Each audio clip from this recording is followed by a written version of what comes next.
I understand this is the 30-year anniversary of your ministry. Yes, we started right here 30 years ago, and my wife and I came to Toledo. My parents gave us $1,000, and I had a Bible, and we found a storefront on Central and Douglas, and you could put about 100 folding chairs in it. And 30 years later, here we are. So this is 30 years for us. Much of the ministry of Jesus revolved around healing. What are your thoughts on healing? Well, any place you look in the New Testament, you find Jesus going about healing those who were oppressed, delivering people that were bound. I like the way Acts says it. Acts 10:38 says Jesus went about doing good and healing all those who were oppressed of the devil. So I'm a real big proponent on good, that God creates good in the beginning. He creates the good before he creates the man. He puts the man inside of the good, and then God comes into the good to talk to the man.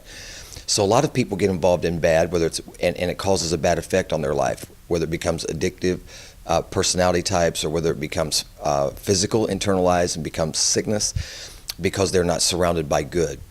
So I think it's our job to do good. As it relates to healing, I believe God heals us. I've seen tremendous miracles physically, but also God heals us emotionally, psychologically, relationally. And many times they're interconnected. So I'll tell you one story.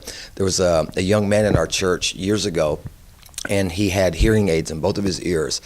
And it affected some of his speech as he was growing up. He was in his early teenage years. And his name was Plaz. And he had a kind of a unique name.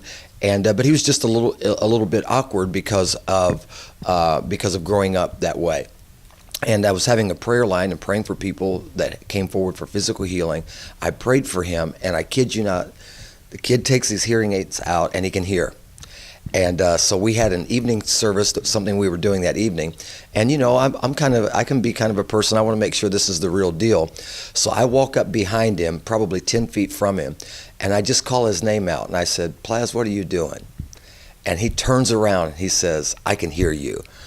And I thought that was incredible, but what happened was his confidence changed, his relationships changed. Next thing I know, he tells me his name is no longer Plaz. He went and legally changed his name to Andrew Jackson, and he was going to be named like a president and a famous person. And his countenance changed, the way he carried himself changed, and it was just a great miracle. So I would say that whether you need God to touch you physically, emotionally, psychologically, relationally, God is the healer of things that are broken. And I know you're very involved both locally and globally. And how has the ministry evolved over the years, and how would you say, what's the focus trending towards? Well, I definitely think that part of our church culture is to be local and global. So we have outreaches all over the world. We have about 80 Cornerstone churches throughout Mexico, churches in Africa, but we also extend our reach to many continents and many places. Very involved here locally. Cornerstone Church has always been known as a real integrated, diverse church, very actively involved in our community. And I think that things are trending in the sense that people appreciate stability, something that's been around, something that becomes a part of the fabric and the culture of their community.